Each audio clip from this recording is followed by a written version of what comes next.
Shaun's our hero. He's owned a Chick-fil-A for 9 years. He's been with Chick-fil-A for 12 years. And he became a Holland hometown hero in February 2018 when he opened Chick-fil-A here in Holland. Welcome to the stage, Shaun Page.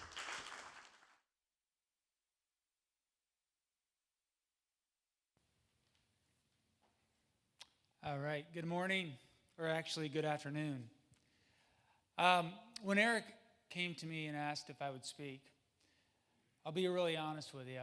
I said, I'm not qualified. But when he told me the theme that one person can make a difference, I guess I thought about it and realized that I am just a person on mission to make a difference. And so with that said, I decided that I would do this.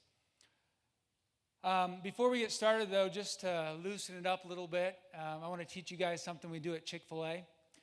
And this is a participation.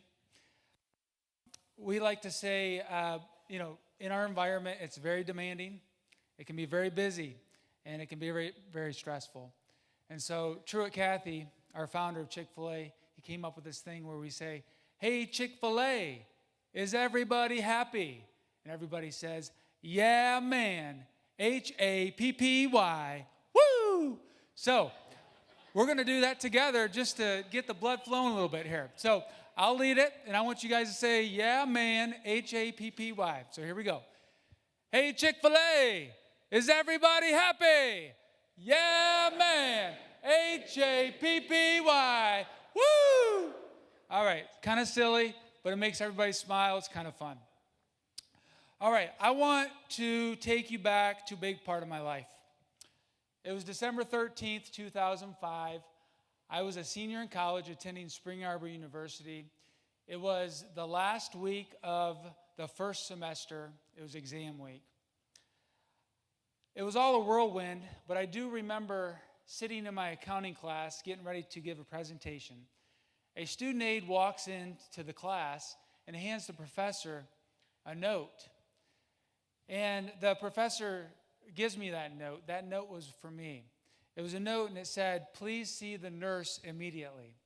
So I finished my class, and I went to the nurse's office, and she quickly told me that my blood work came back, and it was all out of whack.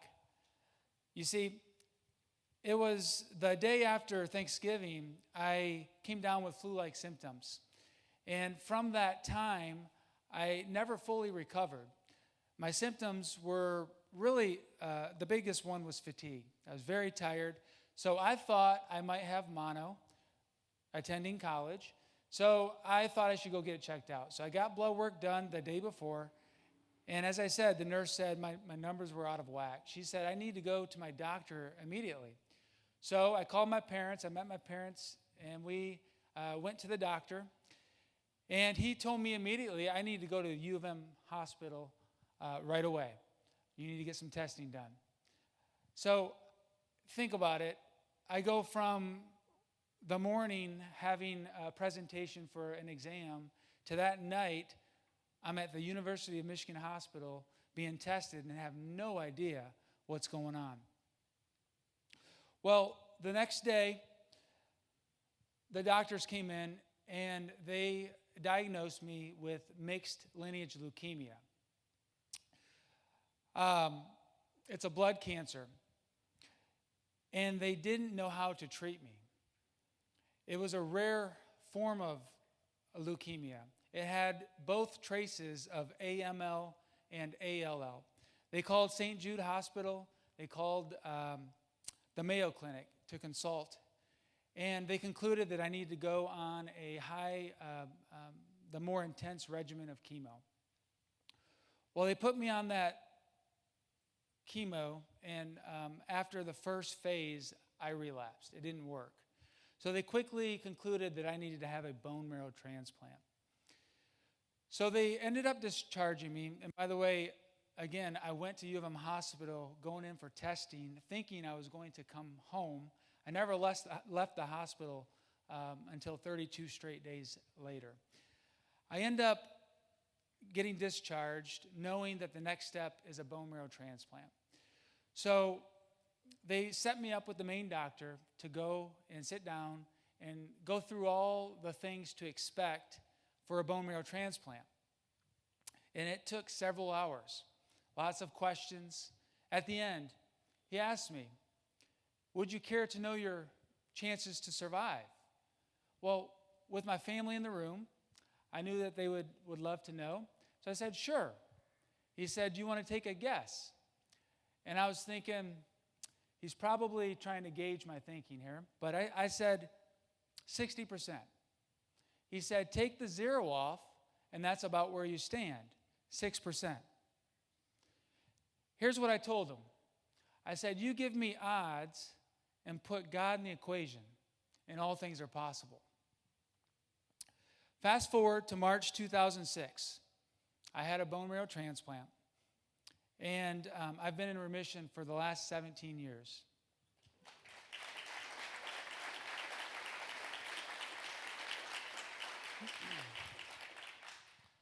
I stand here today to give God the glory because he healed me. I also stand here today to tell you why this story is so important to me. See, when I got through and when I was healed, I wrestled with the question, why am I still here? Why did you, God, heal me? There's so many great believers in Christ who get cancer and they do not make it. Why me? Well, it all came together when I was selected to own a Chick-Fil-A.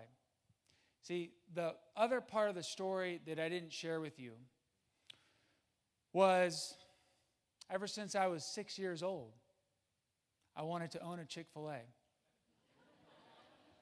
It's a true story. Both my parents, they were teachers, so every Christmas break, we would go down and visit my grandparents who lived in South Carolina. That's how we came across Chick-fil-A. You may or may not know there were no Chick-fil-A's in Michigan until about 7 years ago. Well, when I look back at that time when God, this idea of owning a Chick-fil-A at 6 years of age, it all came together. I realized that God planted this idea for me to own a Chick-fil-A at 6 years of age. And like I said, it came together. I realized God healed me, and he's using Chick-fil-A as a vessel to allow me to impact lives. So, with this in mind, with God's help, I do my best to make every day I live count. Every day I wake up, I get to be a light in this world. So what I want to do next is I want to share 5 reasons why I want to impact lives. And then I want to give 3 thoughts on how we can impact lives better. So let's get started here. Well, the first one's pretty obvious. The first reason why I want to impact lives is I know and understand that this is my calling. God is not done with me. There's a quote from Paul David Tripp from Lead that I thought was very applicable. If I have been created by someone, then that someone had a purpose in mind for making me. So understanding that purpose is vital to my proper functioning. Again, this is appropriate for me, but I think this is appropriate for all of us to understand that we are here for a purpose, and God can use us wherever we're at. The next reason why I want to impact lives, it just gives me purpose. Every day when I wake up, there's meaning. This book by Don Miller, Hero on a Mission, he talks about what brings joy and happiness to people. And there's two main things he talked about, meaning and momentum. And his big thing is meaning takes place when it's outside of the self. And so when I come in and wake up each day, it's not about me. It's about what can I do to be on a mission, to come in to work to impact lives. You know, the whole thing of it's better to give than receive. It's so true. I love being available and love coming in each day to give. Well, the next one is to glorify God. God has given me breath. I want to use my breath to bring glory to him. Another way to think of it is the air in our lungs is a gift from God. Colossians 3:23, whatever you do, work at it with all your heart as working for the Lord, not for human masters. What a great way to live. Another reason why I want to impact lives, I want to pay it forward. There's one person in my life, I wouldn't be here today if it wasn't for this person. It's my dad. This is a picture of graduation day. With Chick-Fil-A, you go through a course of going down to corporate, and they have a graduation ceremony. And this is my dad. My dad is no longer alive today. But because of him, I want to pay it forward. I had somebody in my life that believed in me. He believed in me. In fact, he pumped me up so much that, I was not worthy of it. But he's the one that encouraged me to pursue Chick-fil-A. And when you have someone like that in your life, it's just what I'm realizing and realize more and more is there's a lot of people that don't have that. They don't have somebody that comes alongside them and says, hey, I see you. I believe in you. Right? You matter. And that was my dad. And so when I come to work, sometimes it's just as simple as that. Hey, I see you. I believe in you. You can do this. When you think about someone who's influenced you, it's usually someone you do life with. Like I said, we're all broken. So I love this picture. With Chick-fil-A, they do a final interview. They bring you and your spouse down to the home office. Well, we just had Henry. He was 4 months. And so we brought him with us. Henry's middle name is Truett. I joke and say that's the only way I became an owner-operator. I named him Truett. But I only shared this with one person when I went to the home office. I told the receptionist, I said, hey, this is Henry Truett. So we're down there for the final interview. Well, Truett was there. Truett, again, he's the founder of Chick-fil-A. He comes, finds us, takes a picture, holds Henry. Well, why do I share this picture? Because Truett Kathy, he says, when do you know that someone needs encouragement?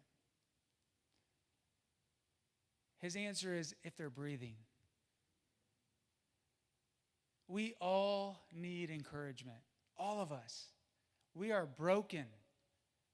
And all it requires is one person just come alongside and say, I see you.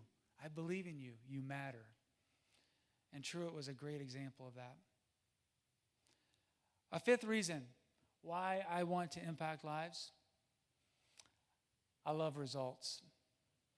I am wired for results. You know, sometimes you might hear the question, what's more important, results or relationships? Well, I would say both. I think you can have an argument for both, but the point is, results drive people to become better versions of themselves. We talk a lot at Chick-fil-A with my leaders that our job as leaders is to inspire our people to become better versions of themselves. That is so important. It's not to be a manager. Managers come in, they check things off, and they leave. I like to think of managers as like a babysitter, right? Leaders, they're parents. We're parents. We say no. We hold you accountable, right?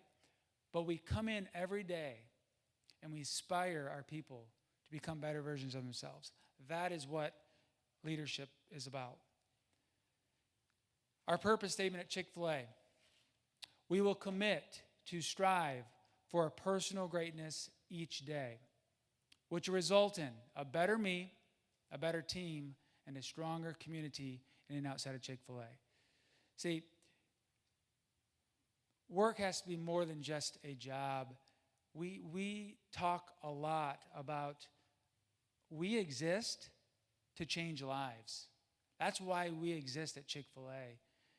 And so that's a big part of what I love. Here's a few pictures I just pulled up. Like I said, I'm very much results-oriented. When I think about my journey as an owner-operator, the things that the people I come in contact with, like I said, we come across so many broken people. And I think about what does it look like to impact? And I was trying to think of some stories, some examples, and I just came up with a few. One of them can be just as simple as challenging a team member to do a critical position. I remember this one time, this team member, fairly new, I was like, all right, you ready to bag, right? Bag is what we call a critical position. It's more demanding. It's a stressful position. And they looked at me like, what? Are you serious? Are you crazy? But now that person, they're bagging and they're doing so much more. The point is, we need to come alongside these people and say, you can do this. Another example, a story that I love and think about is a part-time team member that started off with me. And this team member, obviously, they had to do their part, but they worked themselves up and they became a top leader of mine for several years. That's another, just a great example. I love the idea of coming alongside my team and helping them budget, helping them.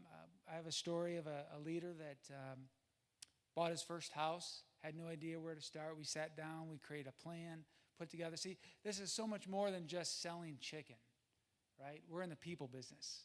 And I think that's so important to understand. This last summer, I taught an 8-week course on leadership development for up-and-coming leaders. Just another great example of being able to come alongside people and helping them become better versions of themselves. Taking the team through podcasts, books. I can go on and on about different things that we're doing, but at the end of the day, it's all about the small things that we do that help our people become better versions. So with that said, I want to share 3 thoughts on how we can impact lives better. And again, I know you all are high-level leaders, and so these thoughts may not be new to you, but I still think they're really good reminders, and maybe you could take away something from this. Well, the first one is we have to surrender to God. And actually what I should say is surrender to God daily. See, I actually have on my phone, every day it pops up to remind me to surrender to the God daily, because we as human beings, we can easily get away from forgetting how important it is to do that. I think about the early couple years as an owner-operator. I was trying to do it all by myself. I didn't realize it at the time. My wife helped me understand that. But I would come in, and I had people working under me, but the missing ingredient for me was I was not surrendering to God daily. And I look back at that time, and when I made that change and realized that that's what I need to do differently, it's just incredible to see how everything started to fall in alignment. So I pray daily that God uses me and opens the door. Now this quote that I'm going to share next, it's a little bit long, but bear with me. Another quote from Paul David Tripp. Every leader in every leadership community is either resting in the complete and perfect control of the Heavenly Father over every person in every situation or seeking to take control. Every leader is looking for firmness of heart, either vertically or horizontally. And when you look horizontally, you crave more control over people, plans, and circumstances than any leader was meant or qualified to have. Desire for control is a symptom of fear, and fear is a symptom of trusting a replacement Savior who just can't deliver what your heart cries for. I know that's kind of deep, but so true. And I think that's a great quote, and just how important it is that we need to look to Him for the direction. Another question is, do you have a life verse? These are some verses that I love and appreciate. Galatians 6:9, let us not become weary in doing good, for at the proper time we will reap a harvest if we do not give up, right? Personally, right now, work is tough, right? You know, the shortage of labor, it's a real thing. By the way, I'm going to put a little plug. If you know anybody looking for help, Chick-Fil-A, okay? But it's a tough time right now.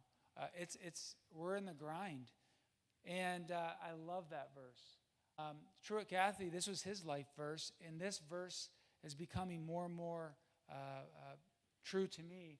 A good name is more desirable than great riches. I think that's just a great verse to think about too. So we talk about surrendering to God. The next thing is let's just change our mindset, okay? Now again, I know we're all high-level leaders here, but let's be real. Sometimes we fall in that fixed mindset. But what would it look like for us to realize that it is a choice and that it is easy to make excuses? But what if we realize that our mission field is wherever we are at, and understanding that God has put us here for a purpose, and that if we can truly embrace that and realize that, then that can be so good. You know, I think of Chick-Fil-A.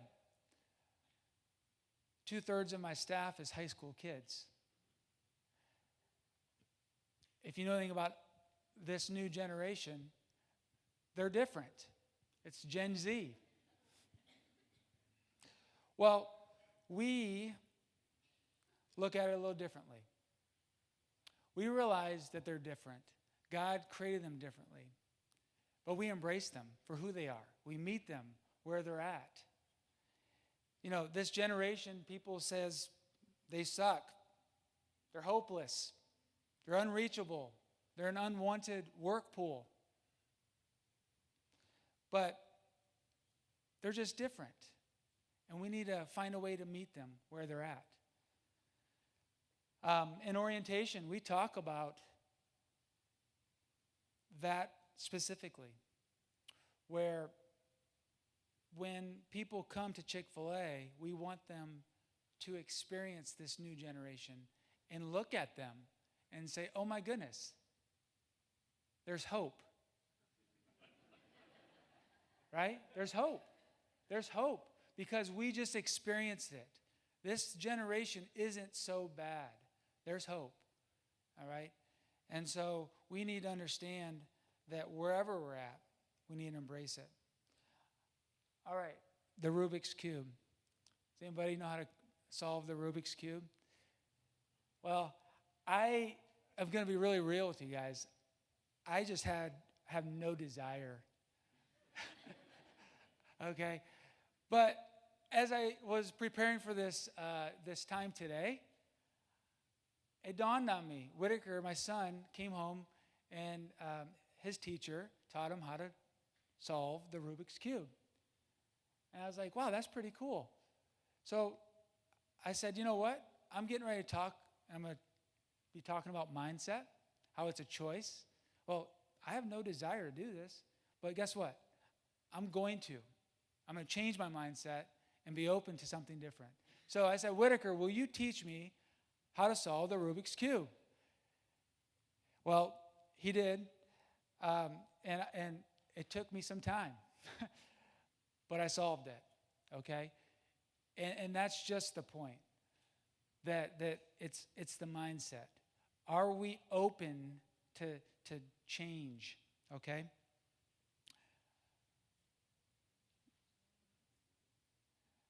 Along the whole idea of mindset, be the hero. All right, that book I referenced earlier, Don Miller, Hero on a Mission, he talks about there's 4 characters in a story. There's the villain, the victim, the hero, and the guide. And he says that we are the author of our story. It's so true. We write our story. And his challenge is choose to be the hero. See, as a victim will say, make excuses. Well, I'm not in the right work environment. Well, I don't have the title, right? I don't have the money. That's the victim. The villain is, well, I'm not good enough, right? Well, we have a choice. We write our story. Choose to be the hero. Last one is grow. And again, I know you guys are all leaders, and so I'm sure you're already doing this, but I'm very passionate about growth, and I think it's just a great reminder. I will challenge anybody, wherever you're at with growing yourself, double down. Because if you're going to impact lives, you've got to be growing yourself so that you can grow others. Seeking mentors. I have 2 mentors. I have a Chick-Fil-A mentor, has been operator, has been in the business for 30 years. I have a different mentor. Reading books, listening to podcasts, staying connected to groups. Truth at Works, right? I've had the honor to sit in a couple classes. Wonderful group. If you're looking for a group, talk to Eric. That one's for you, Eric.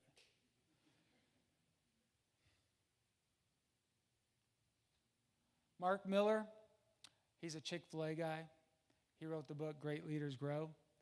He says, your capacity to grow determines your capacity to lead. Another way to say it, your capacity to grow determines your capacity to impact. As you gain capacity, you gain influence. Influence carries into multiplying your impact and to making a difference. I'm going to finish with this. There's a video. It's about 3 minutes on Chick-fil-A, and I think this just sums up so well that we understand that there's a mission, that we have a mission every day when we show up. So it should be cycling through here very shortly. Thank you so much, and hope you guys enjoy this.